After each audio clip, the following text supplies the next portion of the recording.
Hello, everybody. This is Joshua Hatton with One Nation Under Whiskey Podcast. I'm joined today, and I'm joined, as always and forever, by my good friend, my business partner, the one and only Virginia-based Shenandoah Valley. Oh, Coming at you in this corner, Jason, Neil, Patrick, Harris, Johnson, Yellen.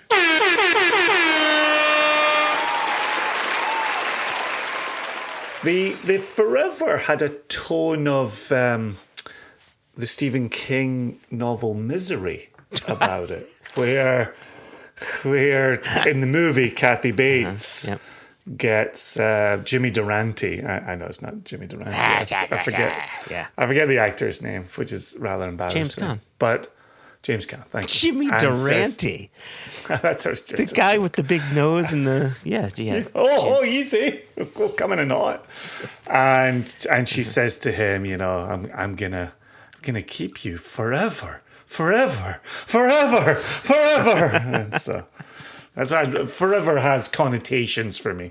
Are you hoping to get hobbled, or you don't want to get hobbled? I feel we've come this far. So I was recently in LA. You were recently in Chicago. Mm-hmm. But we have a different jumping off point for today's episode that you thought was going to give us multiple talking points. Yeah. Well, you know, this has to do with my time in Chicago. I was out there seeing some of our good retail partners, and of course our friends the Nolans, who put together a lovely whiskey dinner, and I poured out some nothing less. Some bangers, including my last unopened bottle of our Westland 2-year-old from an Oloroso sherry barrel, the heavily peated. So very nice. So keep Westland in mind as we continue this conversation. So I'm going to keep Westland in my glass while we continue this conversation too. There you go. Oh, that's me nosing my Westland as well. But one of the nights that I was there, I was going to Delilah's. So I posted on our private Facebook group. I said, hey guys, I'm going to be in Delilah's in such and such a date. If there's any Nation members out there interested in hanging out, grabbing a pint, grabbing a dram, let's do it. And a number of people came out. I would say there was anywhere between 8 and 10 Nation members that came out and said hello, which was nice, including one I'd never met before, the one and only Chris Hagen, Chris Hagendas, the Ice Cream Man. I'm your ice cream man, stop me when I'm passing by. Oh my, I'm your ice cream man, stop me when I'm passing by.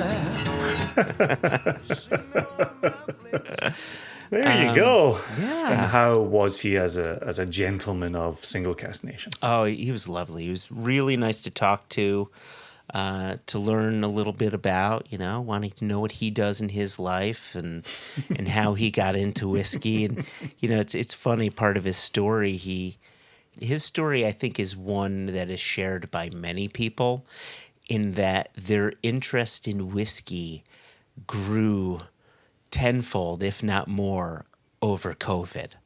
Like, what are you going to do when you're locked at home? I'm just going to... The other C word. Yeah, right. Oh, the other C word, yeah. So getting to, hear about some of his whiskey origin story was really cool. The gentleman, Lisa from Stawning Rye, was in from Denmark there, pouring some of his ryes. Mike Miller, of course, was there. Got to spend good time with him. I'm going to do an incomplete Joshua Hatton list. It is funny, though, because as you've been giving your incomplete Joshua Hatton list, I was thinking, he's name-checking Nation members in Chicago. I should be sure to do that about LA, but I don't want to give an incomplete list. And so I've been going through my tastings, seeing people in my mind. And so, yeah, I'm more nervous about the Joshua Hatton incomplete list than you are. Like, I just think there's going to be the one person who's like, harumph, I got ignored. Well, that's why I've just ruined someone's day. That's why I want to stop there, but then I'm like, but Gil was there, and Eric was there, right? And the list can go on. Some people who didn't even know I was going to be in there, who I saw at our Chicago Jubilees, just showed up, and I recognized their faces from 5 to 8 years ago. I'm like, hey, you guys look like you went to the Jubilee. Like, yeah, of course. Anyway, so back to the ice cream man. On May 2nd of this year, Chris Hagen, the ice cream man, sent us an email. And as has been our tradition as of late, we've been front-loading emails, which I've quite liked. And I wanted to read his email.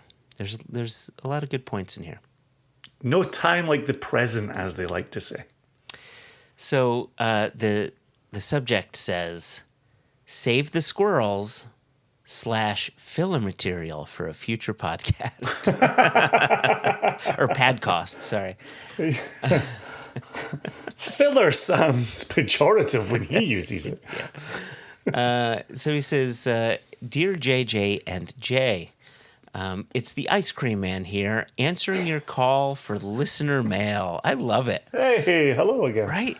When you come up with these nicknames, you wonder, are these people going to fucking hate it, or are they going to be cool with it? And he's cool with it. So hopefully this will provide useful filler material for a future podcast, so you don't need to revisit the topic of squirrels' separation ever again. Bless him. Thank you, Chris. Much appreciated. There you go. He's going to be donating to PETA later, too, in our name, which is quite nice. So he says, "First off, I want to say congratulations on joining Artisanal Spirits.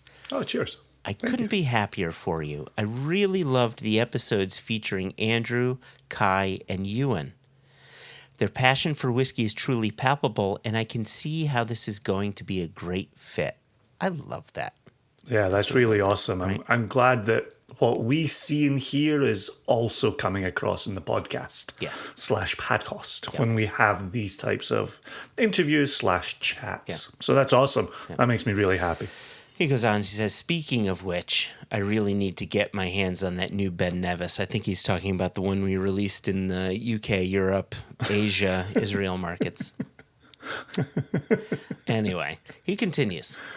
"You've had some great discussions recently on how to grow the American single malt market. Remember I said keep Westland in mind, and you said I'm keeping Westland in my glass?" Absolutely. He continues, "I think the answer is ambassadorship at every level. I love what you guys are doing in this area and look forward to future Spirit of Collaboration releases and podcasts featuring the producers. Second, I know the American single malt producers are doing cool stuff as well. For example, Westward has a tasting room at the Portland airport. Over the holidays, we were making a connection, and I was able to enjoy a whiskey flight at 9 a.m. No, there's no time zones in an airport. Parenthetical comment, he says, "I was assured by the friendly staff member that, quote, there are no time zones here." And as he says, "as my wife and kids looked on in horror." He continues, "Nation members should check it out if they ever find themselves with a layover in PDX. But I've heard good things about it. Right, yeah, same here. But lastly, and maybe most importantly, I think it's incumbent upon whiskey enthusiasts to buy American single malt and pour it for our friends. I've recently been pouring your peated Westland 9-year-old Pinot de Charente expression for friends, and I'm starting to see them come around to get excited for both Westland and this growing category. Awesome. Side note, I'm really glad I was lucky enough to score one of those bottles. It's so good. That's 5 O's. I was just about to say that. I'm really glad he secured one in the lottery. That was the last time we ran a Westland lottery. So, yeah, there you and then he asked the question, any thoughts on how the upcoming Sauterne expression compares to it?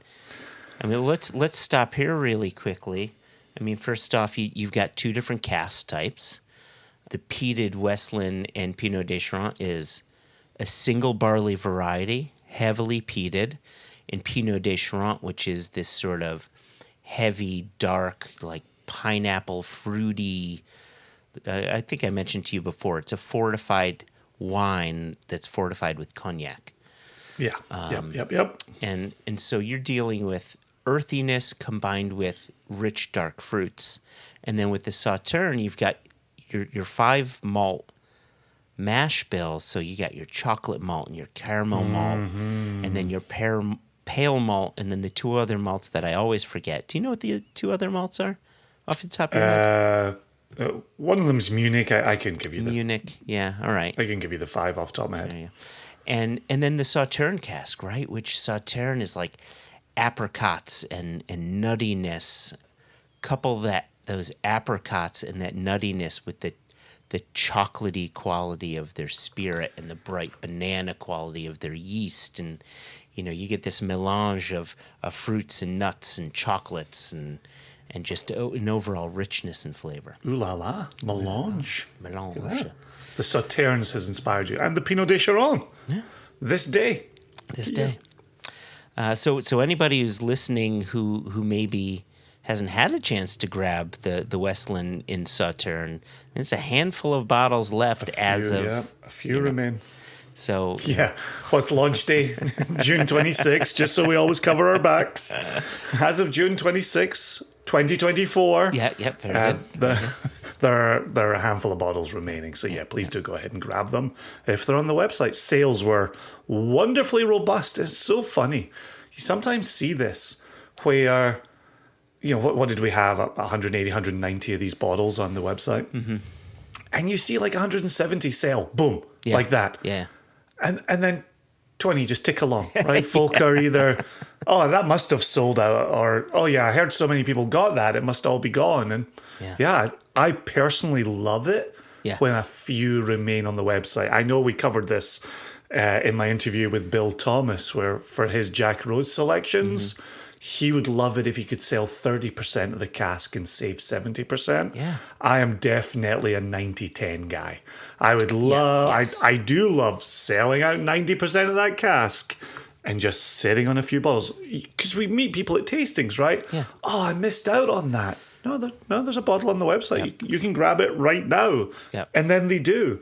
I like having that opportunity. So, but when they sell out, Joshua. When they sell out, they sell out. And it's nice to hear from Michael Nolan. He had said it's actually kind of nice to see bottles on your website. It becomes a destination, right? Yeah, exactly. You need a gift. Exactly.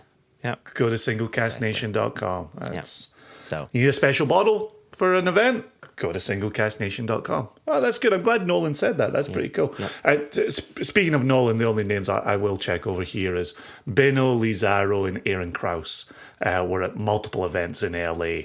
Very dear friends of Nolan, people who have all traveled together, and so they're always asking about each other.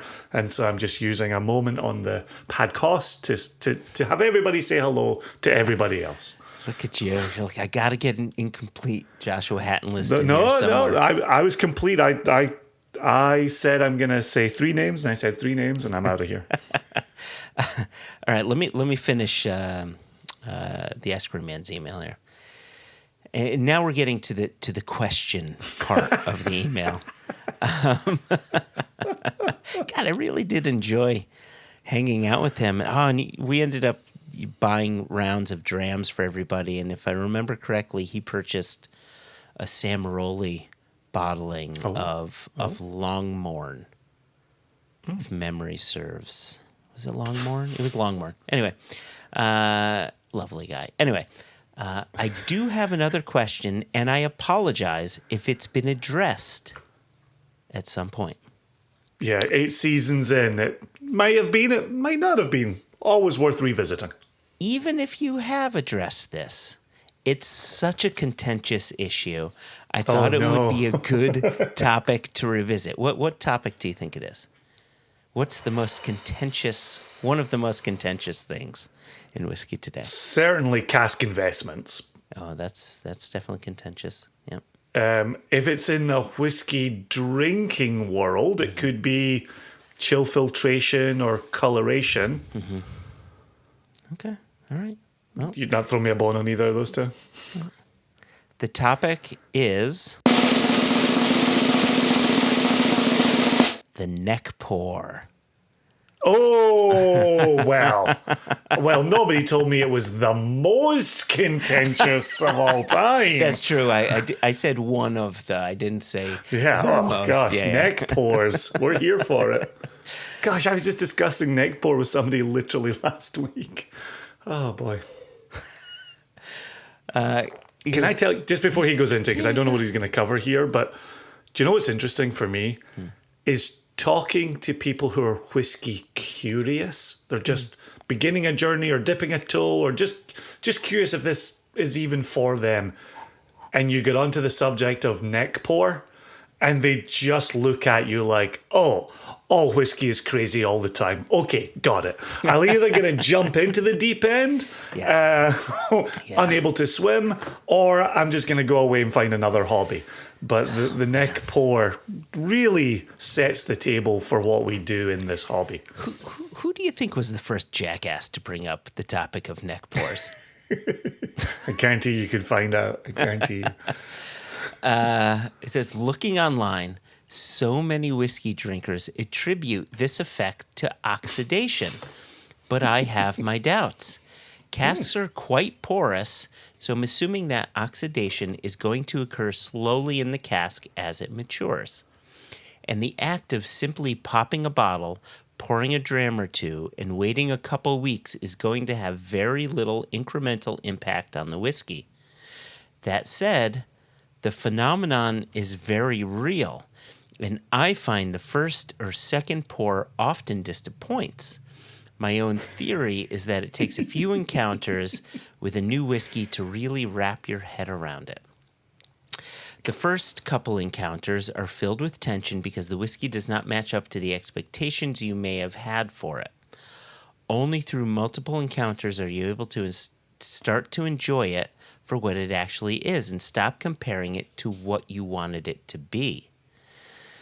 This recently happened with your Longmore 1999 23-year-old, where it took me a few pours before it really clicked.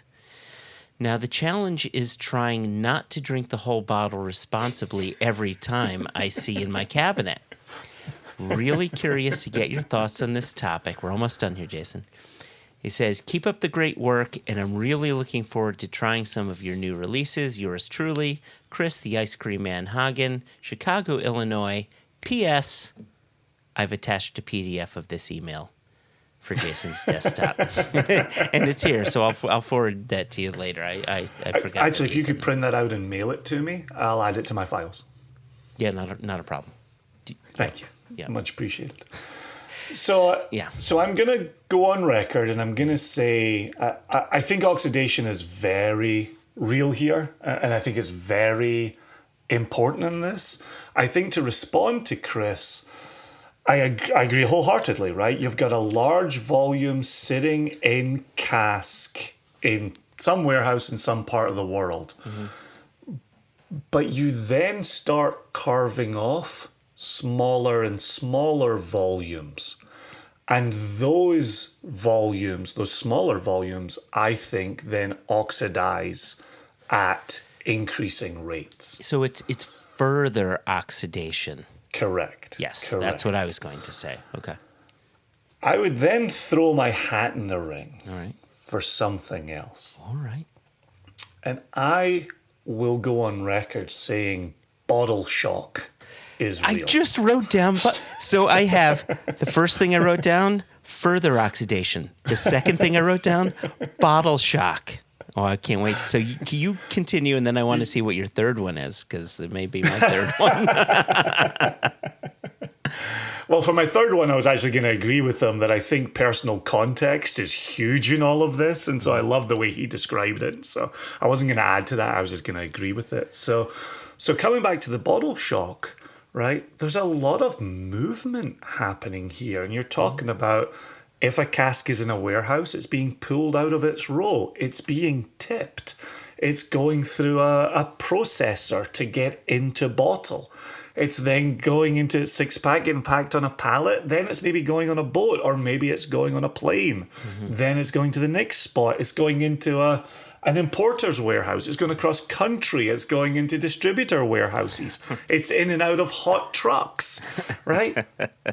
and then it makes it to a retail store where I think maybe unless it's our e-com, right? And then it's sitting in a retailer's warehouse waiting to fulfill an order. But even then, it's only just starting to relax. Then you make the purchase, and either we're shipping it to your doorstep, or you're taking it home from a retail store and sitting that on your own shelf. Only then is that bottle starting to relax. Yeah. Only then are the molecules in that liquid getting a chance to settle. So there's a large part to that process as well. Then you open, then you start pouring, then you start introducing oxygen to the equation. So yeah, if you're going to get as nerdy as we get, if you're going to pay attention the way we all pay attention, you're going to notice small differences, small changes, because you're alert and you're aware. And so, yeah, I think bottle shock needs significant time for the bottle to calm down and come into its own. So I would throw my hat in the ring for that, on top of neck pour, further oxidation, and personal context. Well, so here's a perfect example of why I think it's the term neck pour that needs to go away. So our retail bottlings have no liquid in the actual neck. They don't. So the Longmorn that the ice cream man mentions here, there was no liquid in the neck for there to be a neck pour. And this is why I think it is those three parts. It's further oxidation as you drain the bottle more, and oxygen will adjust the liquid. That's one. Two, bottle shock for sure. I think that's probably the biggest. I think when people say neck pour, what they're trying to describe is exactly what they're trying to say is exactly what you just described, which was this bottle shock effect. And then I think the third thing is your expectations. I would venture a guess that if someone poured that for you blindly and you left your expectations by the wayside, you might enjoy it more, right? Almost nothing lives up to the billing, right? And right, so there is that, and also, there is advanced billing that we give for all of our bottlings, and we're not the only ones, and that's through tasting notes.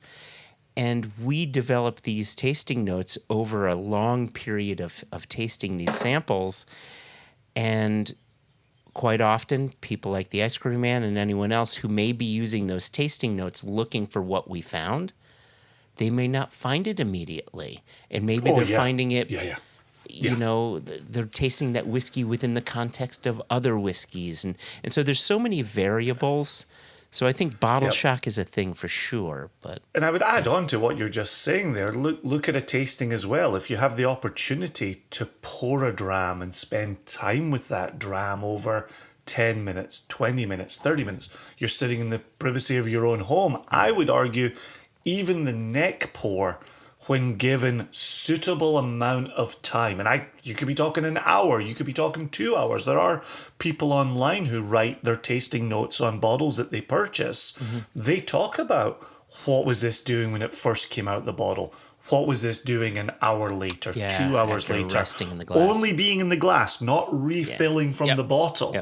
And so I think that aspect needs to be considered by people as well. And that's where I'm quite proud of this nerdy hobby in which we all engage, or that of sitting quietly with a dram, is our minds are working, right? Yeah. Our mouths are working, our hands are working if we're taking notes here. It's a very involved process, which we love, which we're nerdy about, which we listen to podcasts with other nerds writing in about it. That in itself is very, very, very cool. And I'm glad that we're amongst that community, and I'm glad that we can talk about this in a way where other nerds are going, yeah, that checks out. Yeah, I've heard that, yeah. Yep. It's so cool. Yeah. So there you go. So Ice Cream Man, thank you again for your email. Thank you for coming out to Delilah's and having some beer and some whiskey. It was absolutely lovely meeting you. Anyone else who wants to send in an email can do so. info@singlecastnation.com. I think we're almost to the point where questions at onenationunderwhiskey.com is going to be fixed. This has been a bear and a half, but until then, info@singlecastnation.com will definitely work. Send your emails in. Perfect. I would hazard another opinion that Westland is not yet done in today's episode. Mm-hmm. Agreed. But with an eye on the clock, I'll get us into the interview real fast. This was part of my time in Austin. My voice continues to give me trouble in the Austin air. But I sat down with Daniel Whittington, which, as we get into in the early part of the interview, is a very well-known surname in the UK. And I every time I say it, I have to pause for just 1 second because I'm thinking to myself, am I really saying Whittington here? Is this really? I'm in America and I'm really saying Whittington? Like so awesome. So sitting with Daniel Whittington, you may know him from Whiskey Vault, an incredibly popular YouTube channel. You may have heard of him as part of Whiskey Academy. We get into Whiskey Academy and whether or not it's a cult in our conversation today. They had such good humor about it. I really enjoyed my time there. And I have to say, I was on the Wizard Academy campus. It's a series of beautiful buildings. They occupy multiple spots on one Austin hill. And wandering between them is really cool. The views are lovely. Honestly, man, I had such a blast being there and meeting so many cool people. So jealous I couldn't make it out. Next time you'll get a chance. There you go. And so, we talk independent bottling here. We talk about the future. And pay attention because I will leave the interview hanging. But go forth, enjoy this conversation with Daniel Whittington, Whiskey Academy, Austin, Texas.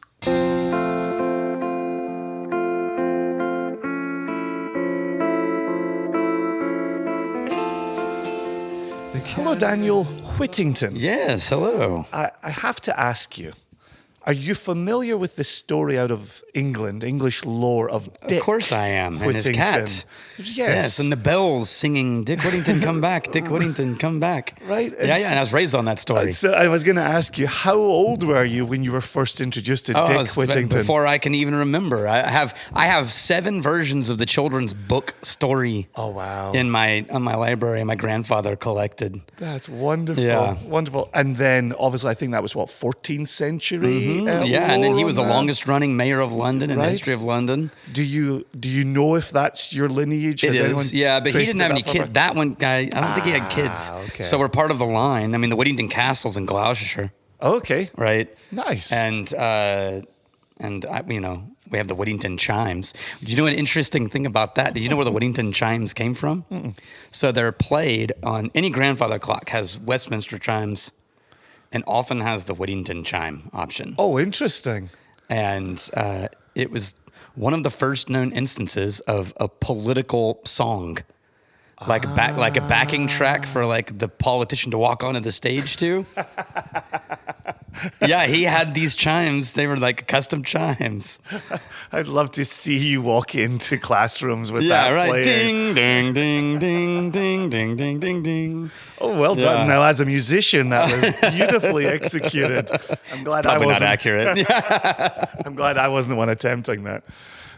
So where to begin?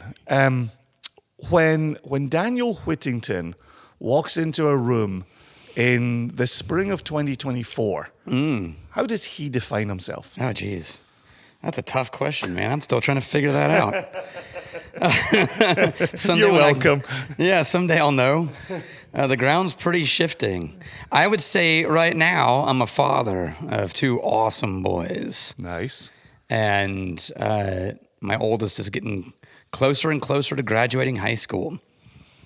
And so right now that's my primary focus, and what that's led me to do is make sure that I'm planted here in Austin, Texas, until my youngest, who's 13, graduates in 5 years. Right. And then after that, who knows? But while I'm here, and for the last 11 years, I've been for the last 3 years, but I've been at Wizard Academy for 11 years. The last totally 3 as not chancellor. A cult. Totally not a cult. And out of Wizard Academy, I found a whiskey marketing school and the Somm School, and then I helped found the 2 whiskey YouTube channels and helped found a distillery and an independent bottling company, and then ended up randomly on the internet as evidently an influencer. I didn't mean to. Yeah, but, don't become an influenza. No, that's a very different skill set. I think right now, strangely, because I view my role as, I think there's a certain point when you start to get in looking at legacy, and usually it happens at like retirement age, you know? But I'm always thinking about, what do I want my mark on the world to be? Like, what do I want to leave behind in my wake? And it's always comes back to community. So if I had to redefine what I do, it's building community. And right now it's around business education and whiskey education. And I just love when you get a bunch of cool people around doing cool things. It is interesting when first of all, listeners can understand why I put the question upon you instead of trying to lead with an introduction that summed you up. Yeah, that's fair. Because it's difficult, and you did a lovely job. Yeah. When you then bring yourself around to community, obviously the whiskey tribe here in the US, and I'm sure further afield, is synonymous with you and Rex. Am I right in saying that? And you built that.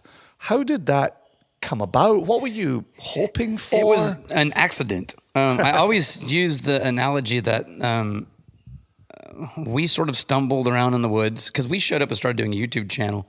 Its only goal for me was to provide context for people who were trying to see what we do at Whiskey Marketing School, and to provide context for the Somms we were training on, like, here's how you can talk about whiskey and not be a jerk. And not make people feel ashamed or embarrassed about what they do or don't know. And Rex came on the channel because he wanted to use it as a test case to show his clients, because he had a video production company shooting commercials and client videos for small businesses. He'd been trying to get them on YouTube for years. And so he was like, I'm just going to do it with Daniel. We'll show them. Here's what I'm talking about. And so we just sort of didn't really think much of it. This is what we're going to do. And then it exploded. And I mean, partly because we do know what we're doing when it comes to communications and marketing, but we also had like 80% luck to the 20% we know what we're doing. Right. My analogy has always been, Rex and I were stumbling around in the woods and we found some train tracks. And we were like, hey, let's build a train on this. And that train track was, the definition of good whiskey is whiskey you like the way you like to drink it. There you go. Right? That was our line that we sort of started with. And like, let's build a train on this thing. Yeah. And then we were building it. And we got down to the last bolt and we tightened it and we stood up to stretch and we turned around and there was like 5,000 people on the train. That's wild. And we were like, holy shit. Now what? And they're all looking at us like, that's the question. Where are we going? And so we were like, we don't know. So we sat down real quick and like, let's just go down the train tracks. And so we just turned on the train, started rolling on the train tracks. And a lot of people, some of the things, I mean, we didn't go with no plan, but our plans that we came up with, here's what we're going to do. By the time they came to fruition, were actually what we did. We're always very different from what we intended. We started out, we're going to do this thing. Sure. Well, crap. And by the way, I didn't ask about how cussing goes on your podcast. No, Is it fair game? A fair game. Okay. Yeah. It's an adult audience. Yeah, that's fair. It's like, oh crap, this is not the. So we're rolling on the train. Everyone's like, yay, and we're like, yay, and then we look out the front, and we're like, the train's going left. So we build a target and we huck it out in front onto the train tracks to the left, and then the train hits it, and we go, we did it. We achieved our goal. And everyone behind is like, congratulations, well done, guys. And then I was looking at the window. I'm like, hey, the train's going right now. So we build a target. So it wasn't like most people build a target and then they build all the infrastructure and then they work their butts off to try to hit the target. Absolutely. We just sort of kept throwing targets in front of a moving train. Interesting. And then we would hit them and then we would take credit for it. Well, you have to at that point. Yeah, just be like, And I would say the only thing we were really good at was naming the target and throwing it down in the right place. But the momentum and the power and the energy was not us. It was 100% this massive community that just sort of built up behind us. So give us an example of what would you throw out the train and then okay, well, the hit? first huge one, let's build a crowdsourced whiskey distillery together. And actually, that was the second one because the first one was let's start a Patreon. Oh, okay. And we'll use the money to help, fund this thing. And then that got like really out of hand. And now that I'm saying it out loud, I'm going back further because the first one was everyone was like, you guys need a Facebook group where we can all talk to each other. Because at that point we had like 100,000 people and we were like, And then one day a Facebook group started called the Whiskey Vault Channel. And before we could stop it, it had like 5,000 people in it. And we were like, crap, guys, no, you can't do that. Like okay, fine, we'll start a group. So we started a group and that group now has 40, 50,000 people in it. My word. And so that was the first of like, okay, fine, we'll throw out this quote target, and then everyone filled it. But that was their idea. We started the Patreon. We thought it would get us a couple grand a month. It hit 30 grand a month. Jeepers. We were like, well, shit, that's not a good look to just keep that money. So let's do something. What can we do? Yeah. And the idea was a crowdsourced whiskey distillery. So again, right, my mind was thinking about that we're talking about conventional crowd surfing thinking, but I was thinking, you thought, let's start a distillery and now let's use this group. And instead the group was like, here's all this money. And you were like, let's do a distillery. Yeah, it was both. Yeah. We had, so we were already in motion on a distillery, but the goal for that distillery was to be a resource for the Somm School. Okay. We had no intention of being a full-fledged production distillery. Okay. It wasn't until we got all that money that we were like, maybe we should relook at this thing and turn it into something with real legs. And they said, sure, let's do it. And it wasn't just, I don't know that I would call it crowd-funded because it was their money that helped us start it, but it wasn't presented as a crowdfunding. And that's what I was getting to, right? Yeah, a crowdfunding is like Kickstarter. Give us all your money, we'll take it, we'll start a distillery, you'll get some perks. Exactly. This was more, we want you along for a journey. You're going to help us decide everything. Like at the early days, they voted on the style of lamps we hung on the outside of the building. They voted on the paint color. They voted on the name of the tasting room. They voted on the name of the first thing we ever distilled, which was a single malt whiskey. Okay. That's the first thing we ever ran on our own still, which was a 25-gallon still and fit on this table. And they named it the Single Malt of Magnificence, which we shortened to Single Mum. That's awesome. And so they've been involved in the whole process. So my whole life of this world is thanks to everybody who showed up when we thought we were doing something interesting, and we're like, you know what? That is kind of interesting. And that's been, what a gift. And so what kind of time frame are we talking here? How long is this journey I started the Somm School in 2015. Okay. First class was September 2015. The whiskey distillery opened in 2018, August. Okay. So it's been, 6 years? 5 years? 6 Yeah, 6 5 and a years. half or so. Yeah. 5.5, yeah. Crawling Approaching on 6 years. Yep. That's it. That's a lot of things to happen in Absolutely, 6 yeah. years. Yeah. Yeah, I'm no longer with them. In October of last year, we finally got to the point where the Wizard Academy and the Whiskey Marketing School and the Whiskey Vault are all part of a nonprofit. Yeah, that's good. I was going to ask you about educational 501c3. Nice. And one of the most illegal things you can possibly do is to benefit a for-profit business with nonprofit resources. And we were very serious about drawing the line between those two here. Sure. We never did that. But it was getting grayer and grayer in the mind of the government. And in the mind, even of people like, I've had staff here who've been here for 2 years. They still don't understand how the split works. You know what I mean? And so we finally just decided, like, there were some changes that were already happening in the background. And we decided this is a good opportunity for us to just really go shunk and put a solid wall between those two. Okay. And in order to do that, neither of us could participate in the other side. And part of that was also just an energy resource. Both of us were spread so thin. They were like, what's the Bilbo quote? I feel like butter spread over too much toast. Oh, nice. Yep. Right? Yep. And that's how we both felt, And so on that split in October, I went, and we announced it in November. I went all in on the nonprofit side. So I'm Whiskey Marketing School, Wizard Academy, and Whiskey Vault YouTube channel. And then Rex took over the distillery and the Whiskey Tribe community. Okay. So now Rex is the patriarch of the Whiskey Tribe community. Okay. I am just a guest, one of the members of the group. Okay. But I have no say or often no knowledge of what's happening over there. I find out at the same time everyone else does. I have no inside knowledge of what's going on over there. There you go. So the other day you gave this beautiful presentation. I came here to Austin laughing, obviously, about going to the Wizard Academy. Yeah, right.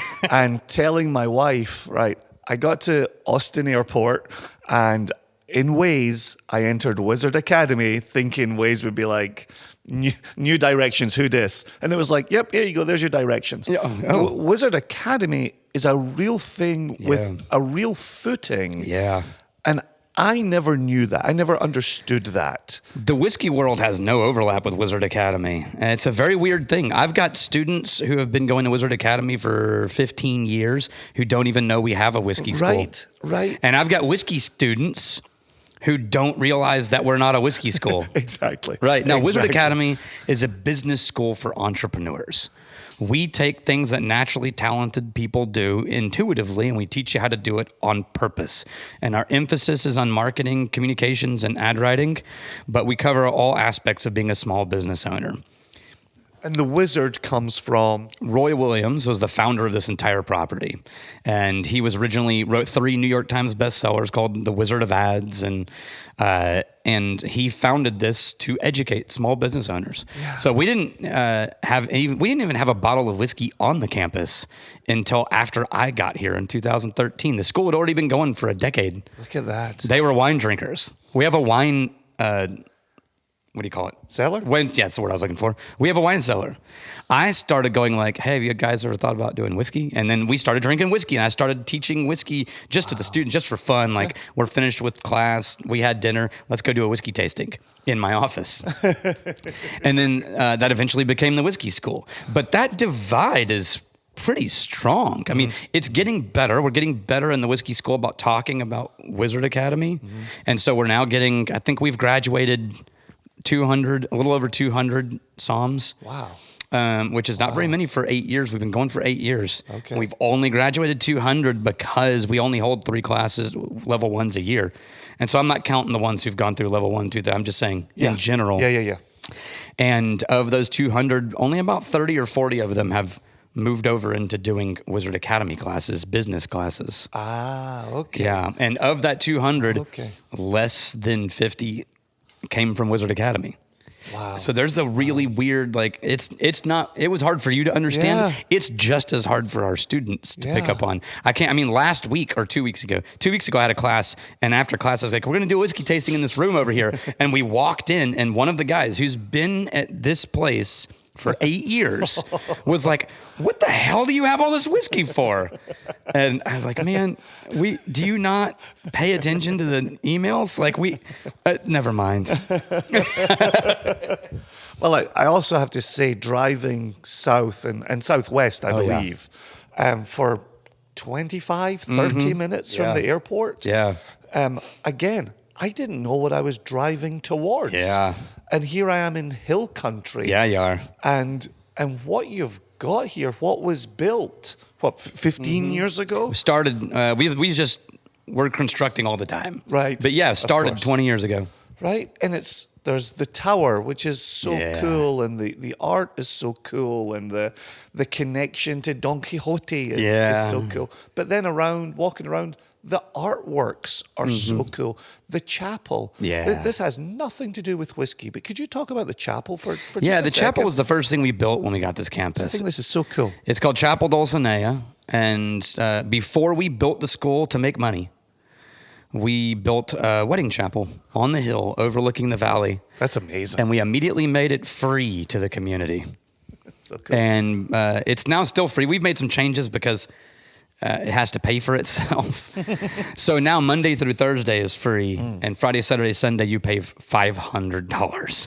Which That's it. For what it is, Yeah. where it is, how it looks. Yep. It is so cool. And we do about 1,000 weddings a year there because you get an hour and a half time slot. Wow.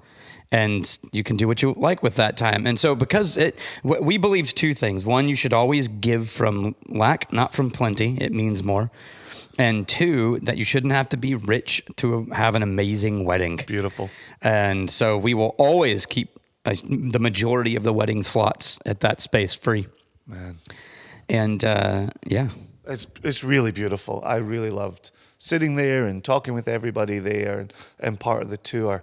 It is funny, right? Because when we got to the room, there was a tote bag, Wizard Academy, and then on the back, and I joked about this in the start of the interview, totally not a cult. Totally not a cult. I now feel like now that I've been here and I've drunk the Kool-Aid, Yeah, I'm maybe it kind is. of talking about this place differently than I did previously. But I think part of that is, and Joshua and I have this, and talking to other independent bottlers, you get to experience this.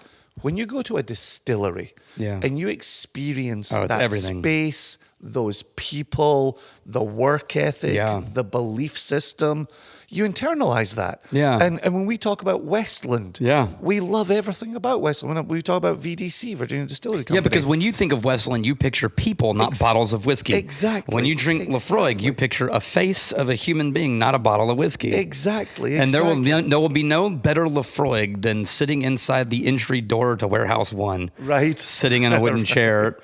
Right. Yep. Yeah, it's just that's the magic of whiskey. Is whiskey's not a bottle. Whiskey is human beings. That's what makes it really hard to review whiskey. Because anyone can review whiskey. When you are aware that you're reviewing human beings, Absolutely. it's much harder. It completely changes it. And coming here and seeing a campus and speaking to people Yeah. and hearing about a beautiful chapel Yeah. that everyone deserves a beautiful wedding. Like, honestly, that gives me goosebumps. Yeah. Like, I really love that notion. Yeah. And so when you hear about the Wizard Academy with a vault and 3,000 open bottles, it's easy to, without any context, go, well, that sounds kind of wanky. Yep. And then you come and you meet people and you Yes. see it and you see what feeds that. Yes. You go, oh shit. Yeah, we're not just hoarding a collection of These are bottles. really cool people. Yeah. Right? Like when I came here, it wasn't to interview you. No. Meeting you, listening to you, Yeah. hanging out with you, hearing the story.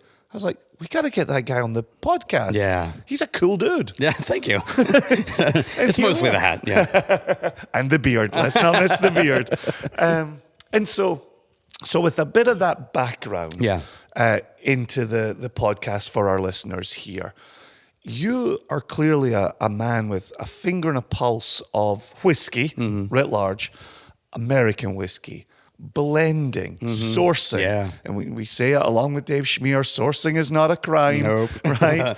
And so can you talk a little bit about what you're seeing right now? Where's your focus in whiskey right now? I think those might be two different things with some Venn diagram overlap. Checks out. I think what I'm seeing in whiskey is the same thing I saw in the music industry, which was both terrifying and awesome simultaneously. Because my background was I was 2 decades as a studio and touring musician. And I always taught on independent music industry when I would, travel. And the great dissemination of information or access to fans, Yeah, right? yeah. It used to be, early days radio and labels decided what went to the radio stations. Radio stations were just an extended arm of the labels, and they would do tours with the people on the label. Like, here's the 8 bands they're touring, right? This is Temptations era, and right? And then you get into like, Rolling Stone and reviewers and disc jockeys have a voice, and they become curators. Nice. Right? Just curators of amazing music. But they're still gatekeepers, and the labels still get to decide who they curate. Yeah. Right? Yeah. And then we hit the internet, and everything changed, and all of a sudden, there were no more gatekeepers. If you could find people who felt the way you did or loved what you were doing, you could get right to them. Yep.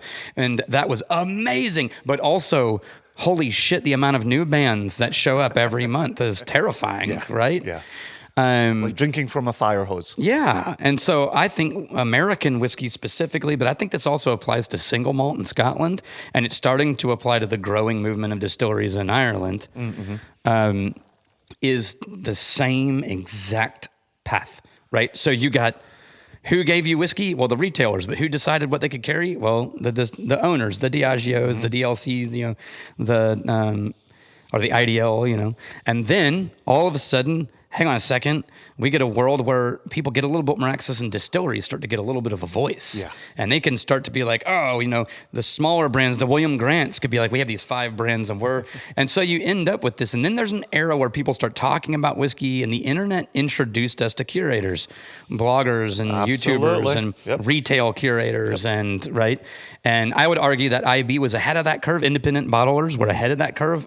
Independent bottlers are a curator. They're a disc jockey of the whiskey world, right? They're a radio guy. Yeah, I like that. And it's their job to wade into the chaos, pick a few bands you really need to hear, and then present them to you. Right. Check out this new single from Westland, right? Yeah. And but now we have the world where all producers, if they want to, and they have the ability, can reach straight to the people who can drink their whiskey. And while that's amazing, it allows people to have, everybody to have a voice, and craft can explode, which it is. It's also, as a consumer, terrifying and exhausting. And you walk into a store, it used to be a half an aisle was whiskey, and now it's 3 aisles of whiskey, and they still are turning away 2/3 of the things that are available in the market or more. And so I think in the industry right now, if you're viewing it as a maker, it's overwhelming and terrifying and feeling like there's no hope and you can't get your voice to be heard. If you're viewing it as a consumer, it can be a little overwhelming and feel like I can't keep up with all the good things in the world, and there's never enough time to try all the good whiskey. And that's true. Yeah. And so I think where that leads me to right now is what I actually give a shit about, which is more than ever, the world needs curators. Right? And some of those curators will be bloggers and YouTubers, and some of those curators will be parent brands who buy up a handful of pocket distilleries as opposed to a Diageo who's just pulling in things to a portfolio. And there's a difference between those two, And independent bottlers, I think, are I think 2 things in the future: independent bottlers in America specifically, independent bottlers and blenders. And I think that's the future. And that's what I care about, independent bottling and blending. And I think the role of blenders is just to show people you can create really magical things from all these components, which Scotland and Ireland has known forever. And the role of independent bottlers is to be honest curators of what good things are happening in the world. Yeah. Which I think is then back to that getting out there, meeting those people, supporting those relationship people. And connection. Community. Again, whiskey is second. Exactly. And so you seem to have a passion there and an understanding there, given what Scotland established with independent bottling without really trying it. Just because you guys started with merchants. Right. And that was like, no Highland guy was going to try to figure out the merchant, like open a shop in Glasgow.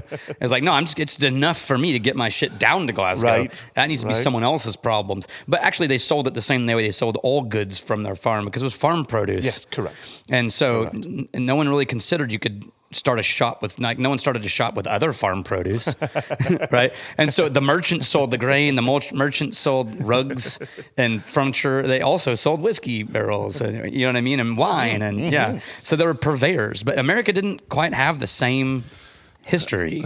So I'm curious, given that America did, and Josh and I have talked about this and interviewed various people on this very topic, but given, yeah, please add to what has been said previously.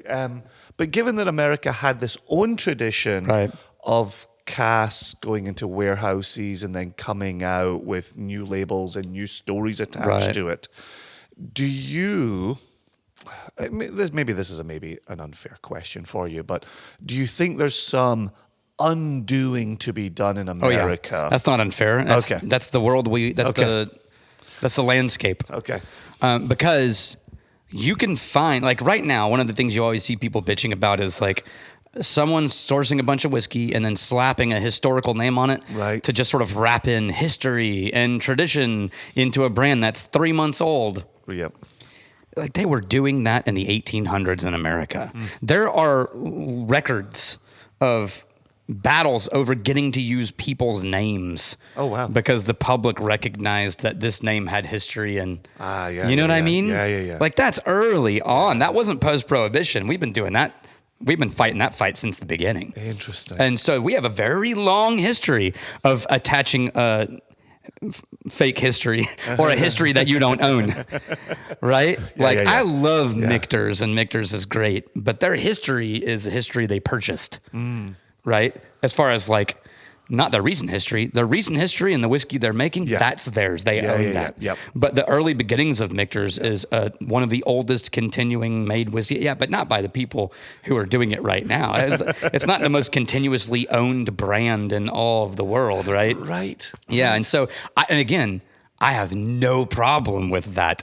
But that is, as an independent bottler, that creates a very unique problem, which is the result, the fruit of that worldview was that everyone's standard business model was, let's just source some rebrand and create our own vanity brand.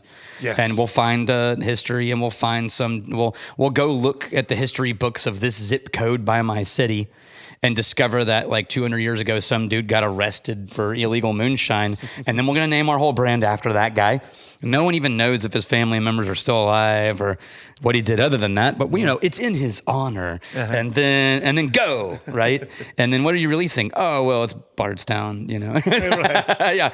Which again, I love Sourcing Bardstown is not whiskey. a crime.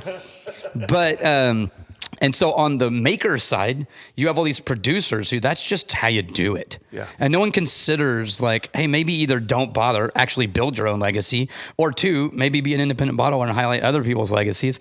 And then on the consumer side, your whole history is barrel picks. Yeah, right. We've built an entire story of like, if you want something unique, it's barrel picks. You barrel pick this and barrel pick that. Yeah. And so they all look at independent bottlers as like, oh, it's just a barrel pick. It's like, well, no. And you're like, well, is it one barrel? Yes. Did you pick it? Yeah. So it's a barrel pick. No, it's not what it, yeah. We have battled for all 13 years of the company.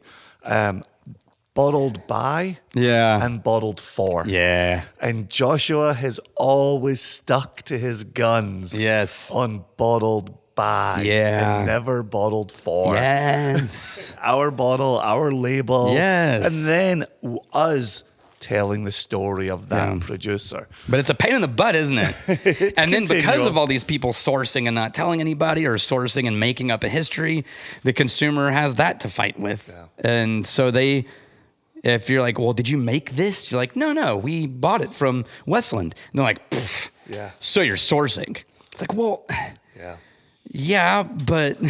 Yeah, we have used that curating word. And we had the curating word come to us from the Nation. Yes. Which for me is the best place for it to come from. Yeah. And so a chap in a bar, LA, was saying, look, there's so many voices in this world. Yes.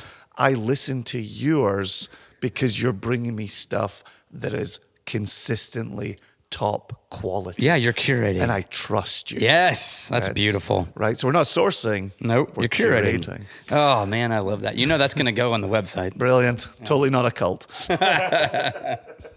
Which, if you take that to Glasgow, will take on a different form. Yeah, that's real. So I want to ask you, because you've brought up blending, and I definitely want to ask you about blending. But I've got somebody in front of me who teaches marketing classes. Yeah. And I think I know the general way that you'll answer this. Okay. But I also know you'll give me something that I'm not expecting. Pizzazz. And so we, as consumers, as whiskey geeks, often talk about whiskey marketing. Yes.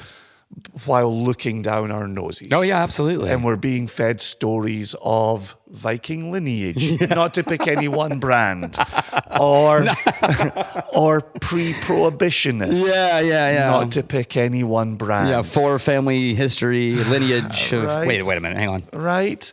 And so I think as whiskey consumers, we've become a bit jaded to whiskey marketing. And so my general understanding of what I think you'll say is, well, that's bad marketing. Is that? Yeah, probably. Okay. But you still teach marketing. I'm going to add some clarity to that, right? I think. Right. And I'll give you my pain point in the same, because I feel the same way about most whiskey marketing as you do. Mm-hmm. Marketing, real marketing is messaging. Mm-hmm. A lot of people use marketing to mean advertising. Right? But to me, advertising is how you deliver a message, and marketing is what you have to say. I split them apart that way, right? Most marketers, they're looking for, how do we get attention? How do we get attention? How do we get attention? And also, how do we get credibility? And then 3, how do we not offend anyone? Those are 3, right? And in a world where you're trying to get attention, not offend anybody, and all of those, what you end up with is the path of least resistance and a little bit of the fudging of the truth, just to gloss over it a little, to make it a little easier to package and sell. And so people are used to finding the emperor has no clothes over and over and over and over.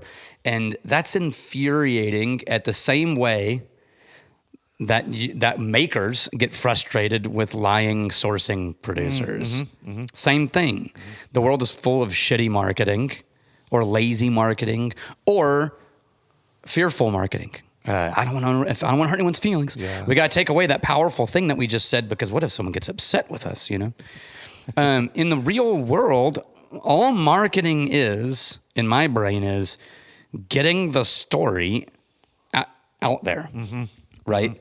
And I hear the same sentences in distillers, and craft distillers especially, and really any distiller, that I heard in music. Well, if you just create quality songs, the audience will find you. The song will speak for itself. That's not how that works. It's so frustrating. Yeah, it's like, no. I don't know if you realize this, but in all of the levels of whiskey analysis, listening's not one of them. So, I mean, unless you've developed some sort of synesthesia but good marketing simply amplifies the powerful story that was already there. That's it. It just amplifies the powerful story. And the problem we have with marketing is that most of the time, the story that's there isn't great. Yeah. Or the story they choose to amplify sucks. Now, as a someone who consults and helps write marketing for people, my biggest frustration is that the real story is always so much more powerful than the story the agency tended to come up with. Yeah, right. Right? And so when you find these small craft brands and you hear the story the agency wrote for them, that's like 70% true and 30%, look over here, look over here, look over here, don't look over there. And then you go meet them. Yeah, right. And you get them to tell their story to you. And it had to do with like quitting a marketing or an agency or a software company because they'd always, and this is their dream. And they took from their kids' college fund and they cashed it in and they learned this knit and grit and just like elbowing their way through. And they make like that story is the most human story that we've been writing and telling archetypal adventures of since all time. Yeah. And I always sit down with those people and finish by going, why won't you guys tell that story? That's a great story. Yeah. You didn't need 1800s moonshiner you never met and isn't related to you to get me to drink your whiskey. You just needed to tell your story. I bet they never knew they could. Well, most people don't think their story is that powerful. That's the nature of human beings, right? And I'm going to go, oh my gosh, I can't believe I'm going to go there. I'm going to quote Doctor Who. You're in a safe place. Quote Doctor Who. There was an episode where the bad guy has killed a whole bunch of like the poor people in the town. And he says some version of like, yeah, I killed all those people, but they were all unimportant. And Doctor Who says, interesting, in all my billions of years of travel, I have yet to meet an unimportant person. That's so good. Right? And that's how I feel about these craft distilleries is they walk into the world and we all have imposter syndrome. Yeah. We all think everyone else has it figured out and everyone else knows what we're doing. And we're afraid to speak up because what if they realize that we don't belong in this group and we shouldn't be in this room? And then they start talking and it's like, no, you are a magical creature. And what makes you magical is how you're broken and how you're flawed and how you did it wrong. Right. That's actually the most magical part. The fact that you like correctly used a proof tool and understood how to get power to your still, like that's boring as shit. But the fact that like you couldn't afford a forklift for a year and you figured out how to use like an engine mechanic hoist to like move barrels around a room, that's the way in which you're broken and screwed up. That's the story we should be talking about. I'm so pleased you say that. We just recently had Jane Bowie and Denny Potter on the podcast. Yeah. And the two of them leaving Makers to go it alone and them working out what does the budget allow for? Yeah. What does the budget not allow for? What cracks can we cover just with our own noses and our own palates? And so that's what they talked about on the podcast. Yeah. And so to know that that's of interest. Oh, that's of value. Yes. That's not just another marketing story. Not. The other thing, and I've actually had people talk to me about that episode as I've been going out and about. And what's interesting is they're talking about the places where they're stretching the budget. Yeah, or bootstrapping things up. Like, let's make that meal last for 3. Right? And they're on the hook for $50 million. Yeah. And so to know that $50 million doesn't get you all the things you need in a distillery. Oh my God, right? Isn't that terrifying? That my stomach drops to my heels. Like, and I think that's the difference. Shit. Those two things, like in the smaller craft, and that would, anybody starting up, you say, and you didn't, but if you think cutting corners, you're thinking of someone who's just like, nah, fuck it. Yeah, right. But what's actually closer is skipping meals. No one would go to a college student who only ate one ramen noodle pack because he couldn't afford any other meals and then be like, you got to quit cutting corners. And then he's like, what corners? I didn't cut any corners. Nice. Very nice. Yeah, you're skipping meals. Yeah. So thank you for indulging me. Yeah, absolutely. On the marketing side. I do try to be charitable, and I do try to see it from the other side. Yeah. And I like what you say on it. Also want to talk about blending. Yes. Passion for blending, flavors. We're talking to more and more people. We had Chris Riesbeck on here from Found North. Yeah. Oh man, I just reviewed one of their bottles. Right. It was so good. So they're talking about the world of blending. Yeah. We followed that with James Saxon. Oh, of course. Fucking Campus Box. James Saxon was just on the Whiskey Academy campus. Yes. And I missed him. Yeah. By like an hour or so. Yeah. It's insane. And in an upcoming episode, we talked to Irene Tan. Yeah. About blending and the work. She's she just left like 15 feet away from us right now. Huh? Yep. And that's a great interview that I highly, highly recommend. But for you were Crowded Barrel. Yeah. and you were working on Jackalope, Yeah, I was the blender. right? Yeah. Which I believe has got some good traction in whiskey circles. It really did, yeah. So the open-ended question for you to run with is, what's your process? What are you looking for? Oh, man. Okay, how so do you there's put it all two for together? me. And that's the one thing I miss about leaving Crowded Barrel is I truly love blending. It's closer to songwriting than any whiskey production process I've ever done. And I was a Joshua is loving musician this for interview. 20 years, right? And so to find something that feels closer to musician world, blending to me is very close. And so mechanically, blending can be really overwhelming when you're working with. The first blend I worked on only had 3 distilleries involved, and it was the first blend of Texas distilleries. And it was Iron Root, Balcones, and Andalusia. And that was a little easier because limitations inspire creativity. Everyone thinks a blank page is the dream. That's the worst nightmare, right? Because you sit in front of a blank page and say, hey, write something good. Like, well, shit. Horrible. Yeah. But if I say, hey, here's a page, here's a picture, the theme is this, it needs to be 600 words in the style of Agatha Christie. And you're like, done and go, right? And so when someone says, hey, blend, you've got Iron Root, you've got Balcones, you've got Andalusia, here's what those 3 taste like, ready, go. That's actually pretty simple. Nice. And simple's wrong, but it's so much easier. It doesn't make you feel like you're going to die. Like, oh, crap. But this one, the Jackalope, I started with a little bit more. We had 8 barrels of 15-year-old single, I call single grain. America calls light whiskey. Which I love. Yeah. Absolutely love. And it was beautiful. And I had 3 barrels of Balcones, and I had a barrel of Real Spirits, which is the distilling arm of Real Ale Brewing in South Texas. Oh, okay. And I knew what all of them tasted like, and they were all beautiful. And so my method is always to do what I think is a base, what I think is going to hold the body, and then figure out what I think is going to be the sort of secondary impact, and then to find what I call the third gravitating body, and like the little sparkle of something that's unexpected but ties it all together, and gives you a little bit of I didn't see that coming, but that's perfect, like a jalapeno on top of a sushi roll. Like that should not work, but holy crap, it works. I want to eat it right now. Yeah, and but in the process of blending, what you always find, which I truly love, is never has it ever worked out that way for me.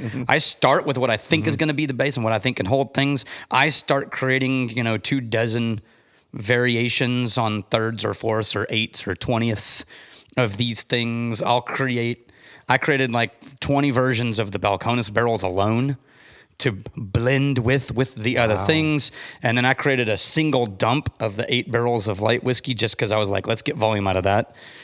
And then I played with that. And what I found by the time I was done is that light whiskey was the second smallest percentage. It actually just became the binder for a base of Balcones and a sparkle of Real Spirits.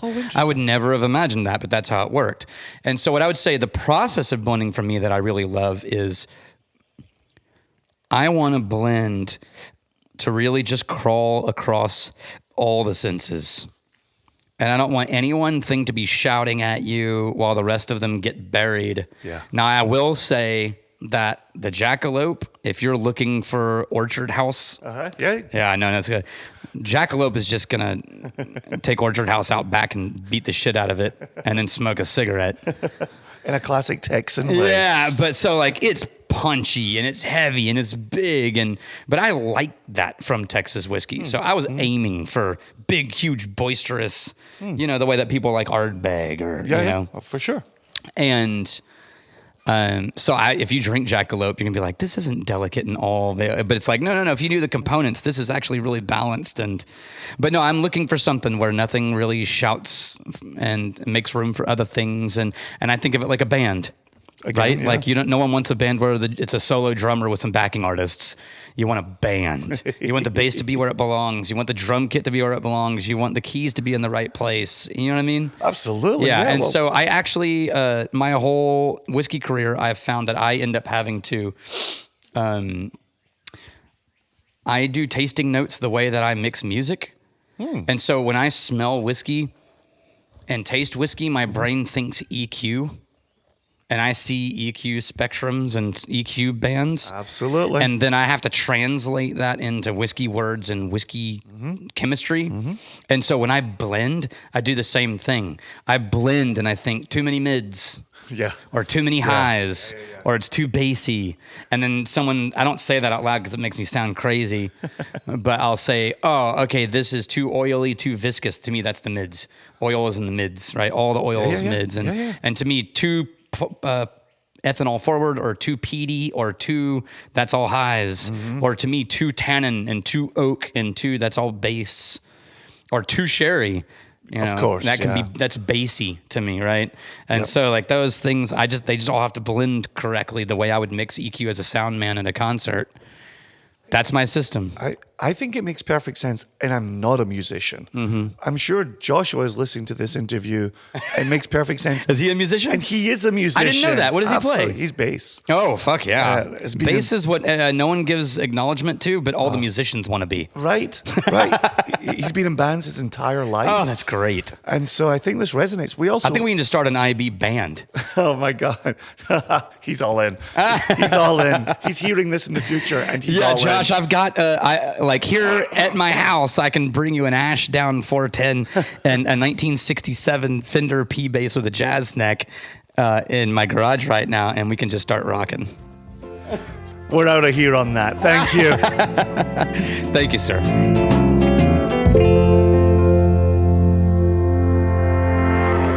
Firstly, Jason, thanks to you for going down to Austin to speak with Daniel and to a few others, right? You were with Balcones. That was our last episode, and we'll have a few more conversations coming up this season from your time down there.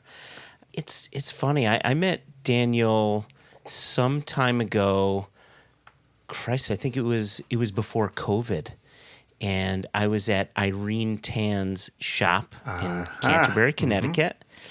And she was doing a charitable event, and he was there, and I got to spend a bit of time with him, and we're talking whiskey, and mostly whiskey. What I loved about this interview is I had no idea that he was a musician. He had no idea that I was a musician.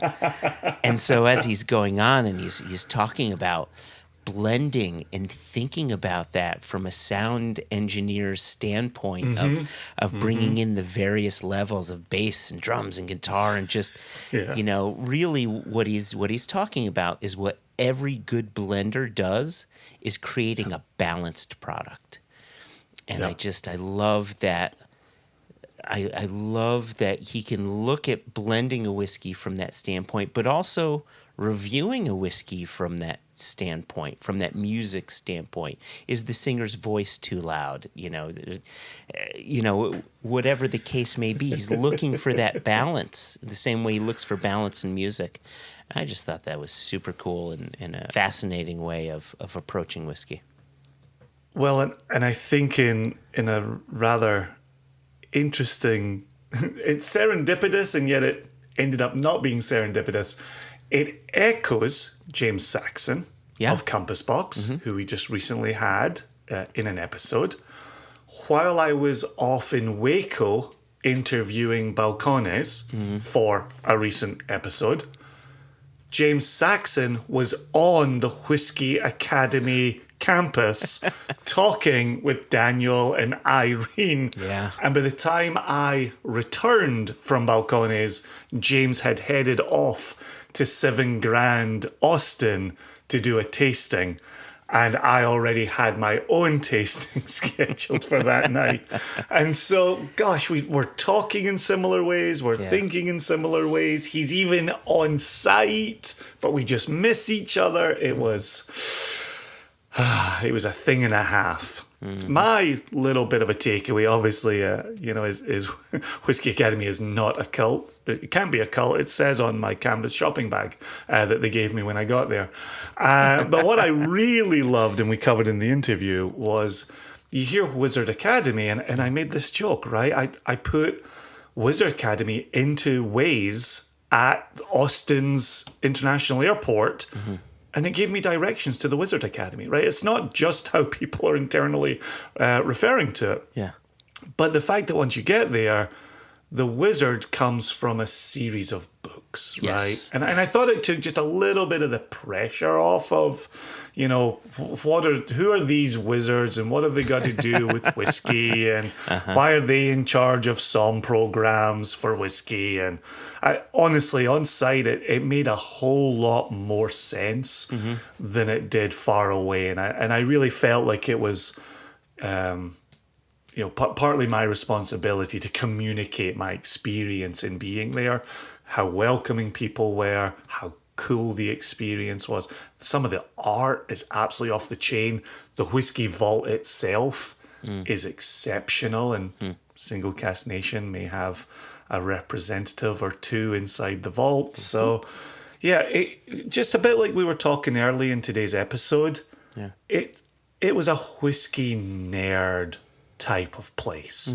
And as people who speak to whiskey nerds and represent whiskey nerds and celebrate whiskey nerds, I loved that aspect of my experience. And at the end of one of the nights, we just sat out, just dramming, just there you talking whiskey, There you go. easy peasy. Yeah, nice stuff. So, yeah, cheers to Daniel for the invitation, for the time on site, and for the friendship. You know, he was a really, really good bloke. Look forward to seeing him again in the future. Beauty. With you in tow. Oh, God, I love that.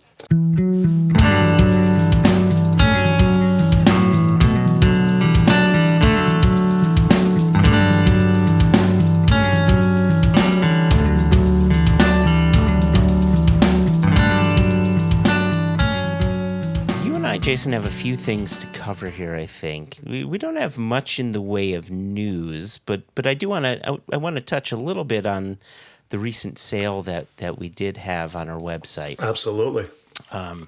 So I'm not going to bring in the paper boy for that. And then there's something in our glass as well that I know we're definitely going to want to talk about. So June 6th at singlecasknation.com. That was this year, 2024. We launched 6 bottlings, which were 2 bourbons, 2 ryes, and 2 American single malts. Not to be confused with 1 bourbon, 1 scotch, 1 beer. It's 2 very different things. There you go. Still delicious, though. Still delicious. And on day 1, we sold out of our MGP wheated bourbon. We did. And also on day 1, and you kind of alluded to this, you know, in the opening of the podcast, which is we sold a ton of bottles. You know, I think this was, you know, one of the few times on our website where we launched, you know, more than 2 or 3 bottles. Like this was 6 bottles at once. Yeah, never done that before. Right. And so it was a lot of liquid going on sale, which is why we're allowed to still have some bottles left. Not everything's sold out, but everything has just a little bit left, right? Exactly, right. Everything's sold well. That's... Yeah. That made me very happy. I feel like we're always responding to the nation. We're always listening to the nation. At the same time, the nation is following along and seeing what have we released that we think is of interest. Yeah. Obviously, the wheated bourbon that had that bit of smoke to it from MGP. Discussed that with Ian Sturzman in his recent episode. Yep. That's a wild and wacky release. It's certainly checks a box for interesting to see that go first. But then, as we'd said in the tasting video, Wilderness Trail, a distillery that the nation has been asking for. And that is a cracking rye. I was talking about that over in LA. Yeah. This rosewater component, this kind of Turkish delight element to a rye that's very unexpected. Yeah. So, yeah, not to go through all 6, but to stand by the fact that there's something interesting about each and every one of them and something that has us returning to them. And a few remain online, which is terrific. Tickety-boo. 90-10 is in effect. Yeah, I mean, just really quickly, speaking of that MGP, when I had gotten my bottle, when I first cracked it open, I noticed the smoke was less than I remembered on it. And then I let the bottle sit for about a week, and then I poured another, and then it came on a bit stronger, and then I waited another week, and then it was back to where it was with the sample. So again, I do think bottle shock is a thing. And it was coming back from Austin when I was telling you, like I included it in a tasting. I told the story about limited smoke. Yeah. There was the sample. We wrote our notes. We spent time with it. Oh, and then it started to come back, even in the tasting, and then it started to come back a little bit more. Yeah, it speaks perfectly to what the Ice Cream Man was bringing up in today's episode. Yep. So again, bottles are still on our website from our June 6th release, and we even have some of our rums left. A bit of Foursquare, a bit of our Thornton Kosher for Passover rum, which surprisingly, or perhaps unsurprisingly, you don't have to wait until Passover to drink it. You don't even have to be Jewish to drink it. You could just enjoy it as you like, whenever you like, responsibly. Yeah. Hashtag please drink the whole bottle responsibly. And yeah, right. There's now, I think back to what Nolan was saying before we got into the interview there. Having bottles on the website means if you're within a season, right, you want to make some rum cocktails with Single Cask Nation rums, they're on the website. Get them, send them to you. You want a bourbon cocktail? Yeah, we can hook you up with that as well. There you go. Oh, it's good. Good times.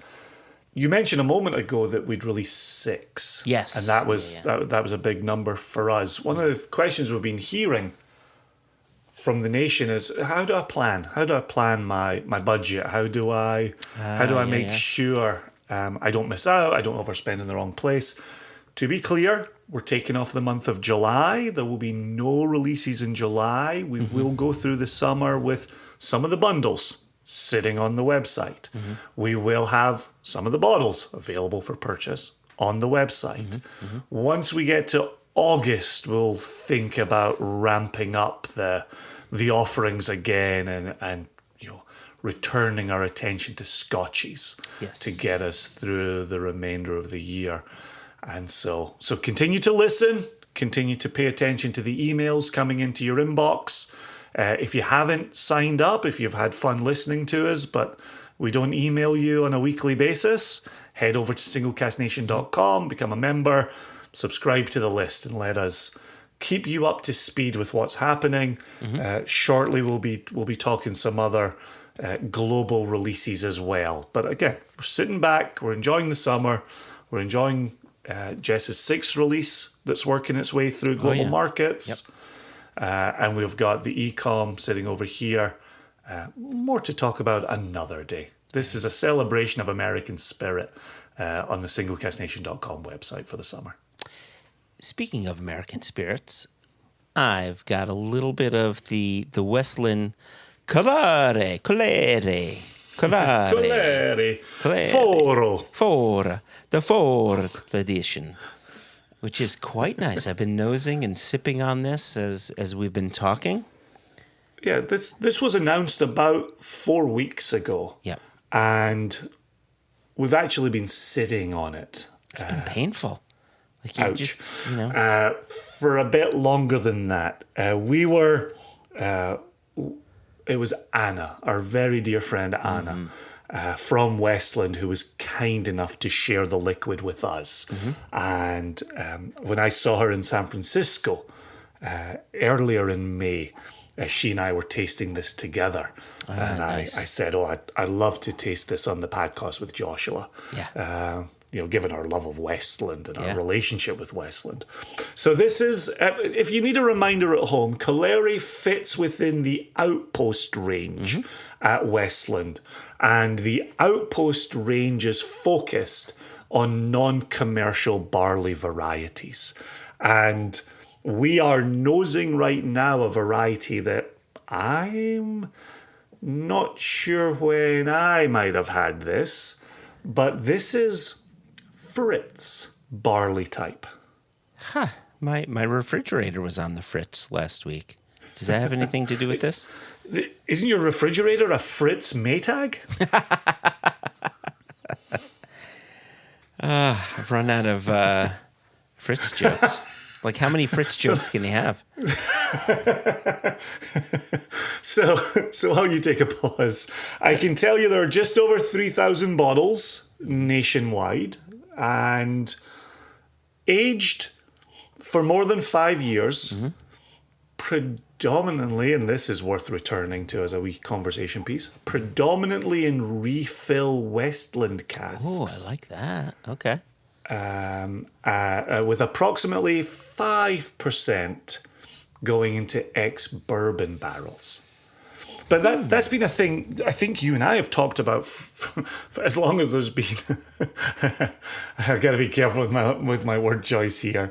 American single malt has existed longer than you and I have known each other, so I will be careful here. Yeah. But in terms of American single malt as a rising category, I think part of the conversation you and I have had is look at Scotland, where yes, they're bringing in ex-bourbon casks, yes, they're bringing in ex-sherry casks, but they're also refilling into their own casks after they've been first used for bourbon or after they've been first used for sherry. And I think part of a natural evolution for a distillery is what does it look like when you start filling into your own previously used casks? So to see Coleri here with a focus on Fritz, then having refill Westland Wood with a small proportion of ex-bourbon going on into this this small batch here. Like, they're telling a Westland story here as much as they're telling a Fritz barley story here. Oh, 100%. Yeah, I actually, it's not for this episode because I want to go over what we're smelling and what we're tasting with this whiskey. But I think at some point there's a deeper conversation I want to have with you that goes along with something Dr. Matt Bishop doesn't like us to use, but this idea of a distillery's DNA and what casks can or cannot be doing to that signature flavor profile. But it's a deeper conversation I want to have at a later date. Yeah. Does he not like us using DNA, or he was just looking for further explanation around our use of DNA? He's a doctor, and he explained to us, you may have remembered, he sent us a portable document file that talked about what DNA is, and our use of it wasn't really fitting of how we were trying to use it. That's wild. Wonderful oily texture on the Coleri. Absolutely tremendous mouthfeel. This would fit into that pale malt series of Westland distillates. No 5 malt here, no heavy chocolate malt going on in here. This is the Fritz shining through, presenting sweet grain. Yeah. Some pleasing sweet fruit in here. When I first stuck my nose in it, I got pear on the nose. Okay, see. So I got that grain, right? And even hints of, like, if you were to pour out some dried malted barley and maybe some dust would come from that, just like a hint of like barley dust coming through. But I'm getting lemon bars, like warm lemon bars going on in the nose, which is really nice. An obvious return to, for me, not just a go-to, but a return to, is plump dehydrated apricots. Oh, there you go. On the nose? Yeah. Oh, for sure. Yeah, and there's a little that's bit really cracking, really inviting. Beautifully bright. It's nice. There's a very subtle nuttiness going on. Like, if you were to separate out the little almond slivers from your Raisin Nut Brand cereal, you may get that in there. I would go on with the almond slivers on the top of a very lightly sugar-dusted, freshly baked croissant. Oh, you had me at croissant. You had me at melange. You had me at Coleri. The other week in LA, I ordered a pain au chocolat, which was clearly in their cabinet. and the woman rang me up for a chocolate croissant. And I walked away quietly, as I'm prone to do in my life, thinking to myself, it's not a chocolate croissant. It's a pain au chocolat. But I moved on with my day, Joshua. Well, I think the person checking you out thought that you were a pain in the ass. Pan in the asshole. All right, have you tasted it? Yeah, I'm going to retaste it now. You know, before I was tasting it just to enjoy it. Now I want to discover some of these flavors here. So I'm going to give it a sip. Yeah. I get this lingering pepperiness from it. And trying to pay attention, oak presence, bourbon presence, and refill cask presence on it. But just this nice little bit of warmth coming from that pepper as well, and then maybe collecting at the back of my throat. Moves from that fruity, bright opening nose into quite a hearty whiskey going across the palate, bringing in the oak spice, bringing in the pepper, still with the evolving malted barley note to it. Yeah, the barley remains present across the palate. Yeah, no, I can't and won't disagree with you on any of that. I will say, however, I think the texture, rather than being oily, there's almost a creaminess to it, that sort of heft that you might get from a half and half. If you've ever taken that sip of a half and half, it's sort of creamy almost, or like a good rich oat milk or something like that. Yeah, see, for me, the texture is more like a nice, viscous, extra virgin olive oil. Oh, interesting. Okay. I am now pouring another dram. Yum, yum, yum. Yeah, it's really... Tum, tum, tum. It's quite... Thanks again to Anna for sharing this. This was very kind of her. Yeah, huge thanks. I would add in here some maybe some white peaches. Oh, a little bit of stone fruit on the palate? On the palate, yeah, on the palate. Okay. Yeah. Okay, yeah. Yeah, not so much on the nose. So you're still getting the fruit coming. Any citrus on the palate for you? So the citrus was on the nose for me. Right. That pepperiness came through on the palate. Agreed. The peaches came through on the palate. The maltiness sort of really rose up. It's sweet malt. Like it's really like not just sweet malt, but like sweetened malt, but not in a cloying way, just sweetened. Oh my gosh. Oh, because we've visited there, I want to give them a shout out and really Dr. Steve and the team and the Dr. Steve and the team of graduates over there were so lovely the day we met them. But this Fritz varietal hails from the Washington State University Bread Lab. So this was a variety that they cultivated then? Correct. Correct.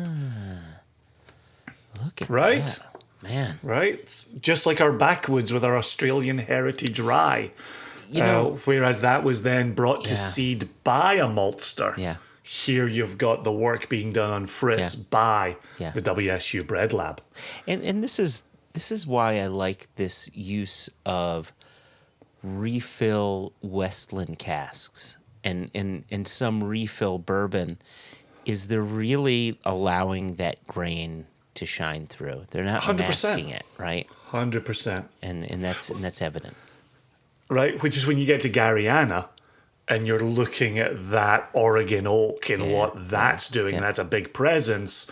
How do you present that in such a way that you're showing the oak, you're representing the oak, but you're not letting it run away with the entire enterprise? Exactly. Yeah. And I think there's obviously care in everything Westland do, but Gariana, to my mind, presents a bigger challenge. This barley is just singing in this bottle. Really, really delectable, really delicious. Yeah. Thoroughly enjoying that one. Yeah, we've been saying this. We've been bottling Westland now for 10 years, and we've known the folks at Westland for 11 or 12. And I think we've been saying this since then, is that Westland, plain and simple, are making world-class single malts that people need to pay attention to and need to embrace and shout about, because it's remarkably made whiskey. It just is. 100%. I'm just sitting here enjoying that liquid while you talk. Yeah. Yeah, it's a relationship that means the world, and delicious. Absolutely delicious. Ah, all right. Yeah. You got to pour extra. I only had a sample. Yeah, sorry, So man. I'm fresh out of liquid, Jason. See, I had the benefit of traveling all the way to San Francisco to meet Anna, and happened to meet Anna while there. That time it was serendipitous. My James Saxon was a near miss. Anna got to actually spend some time with and chat with and catch up with, and it was I'm jealous. Any time spent with Anna is time well spent. She's a great person. Yep, no doubt about it. No doubt about it.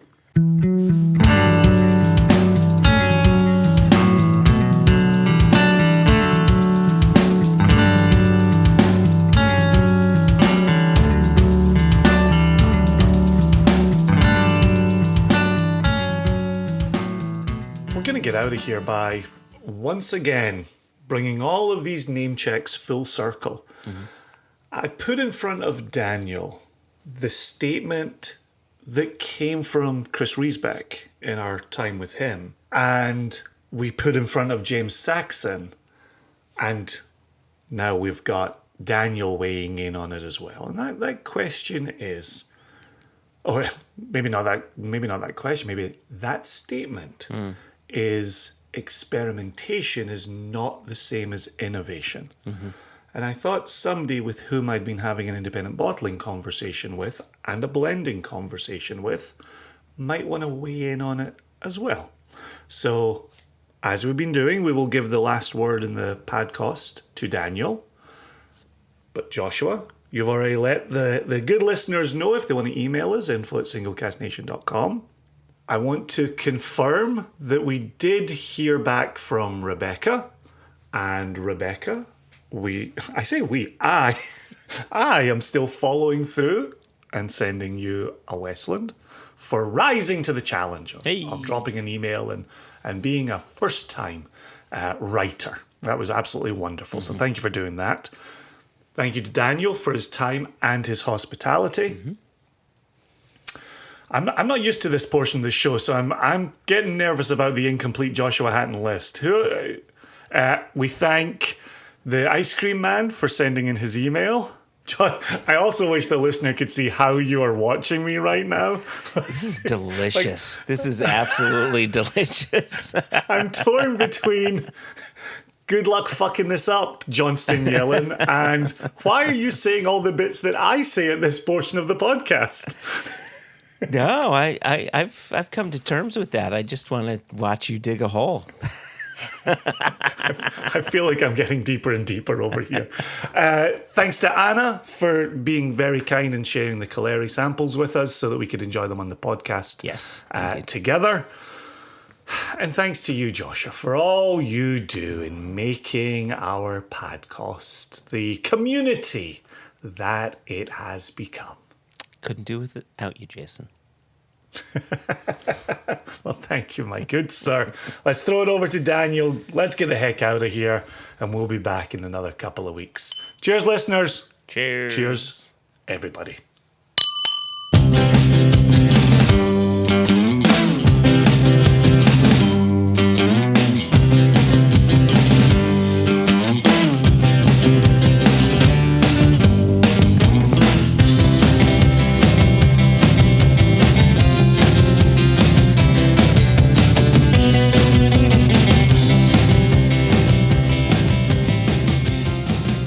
I'm back with Daniel Whittington. Hey. We're sitting on the Wizard Academy campus in the hill country of Austin. That's right. It's beautiful out here. I'm really loving this. I wanted to call you back here because we've been talking about Chris Riesbeck and James Saxon and blending. Right. And Chris Riesbeck uttered a sentence that we've kind of turned into a little thread through other episodes. Bring it on. And you talk and think in a way that I want to put this in front of you. Chris Riesbeck said, experimentation is not the same as innovation. 100%. Speaking about the whiskey world. Yeah, 100%. Could not agree more. And we're out. Yeah. Put some leaves on those branches. Yeah. for Well, us. I'm going to come from the musician aspect, right? Good. Like the best producer and mixer of an album of all time did not invent the drum kit, did not even invent mixing. But they're going to take all the instruments you've known and heard of and thought you understood and maybe turn it into something you never could possibly have imagined. Right. They don't have to be an instrumentation innovator to pull that off. Radiohead used the same instruments, right, that Beck did. Right? Yeah, I love that. But guess what? They didn't produce anywhere near the same shit. B.B. King played the same guitar that Keith Richards did, right? All right, Keith Richards has played, not always. Doesn't make him the same musician or the same product, right? Neither of them invented the guitar. Yeah, right. Yeah. That's rocking. There we go. Thank you, sir. Yes, sir. We're out of here. Thanks for having us. Yeah, cheers. It was a pleasure. It's been a blast. Cheers, man. I'll see you again. Yes, you will.